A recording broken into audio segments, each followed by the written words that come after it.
Hello everyone, good evening and again welcome back to my daily mini vlog. তো আজ আমি চলে এসেছি আরও একটি নতুন ব্লগ নিয়ে।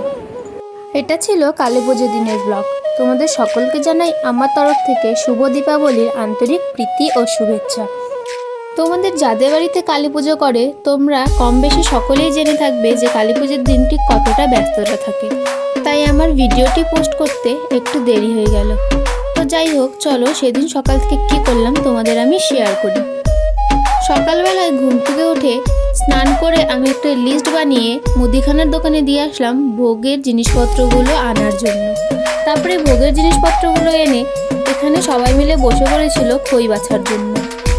দেন ঢাকও চলে এসেছিল আমাদের মন্দিরের সামনে, আর তারপরে সবাই বসেছিল ভোগের খিচুড়ির সবজিগুলো কাটার জন্য।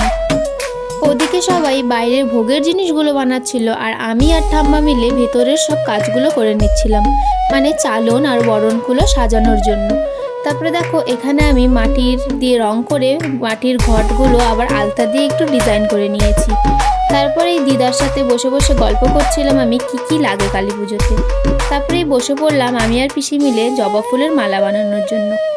জানো তো, এবার যেহেতু হাতে খুব কম সময় ছিল, তাই আমরা ভেবেছিলাম যে আমরা জবা ফুলের মালাটা বানাবো না, বাইরের থেকেই কিনে আনবো। কিন্তু দেখো আমরা বাইরের থেকে কিনে আনার পরেও সেখানে দেখলাম যে বেলপাতা দেওয়া হয়নি।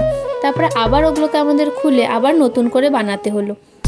প্রতি বছরই আমরা মালাটা নিজের হাতেই বানাই। 108টা জবা ফুল ও 108টা বেলপাতা দিয়ে আমরা একটা মালা বানাই, আর শিব ঠাকুরের জন্য শুধু 108টা বেলপাতা দিয়ে মালা বানাই। এবার যেহেতু ভেবেছিলাম বানাবো না, তাই কিনে আনা হয়েছিল, কিন্তু শেষমেশ আমাদের বানাতেই হলো। তোমাদের আমার ভিডিও কেমন লাগলো জানিও। দেখা হচ্ছে নেক্সট মিনি ব্লগে। বাই।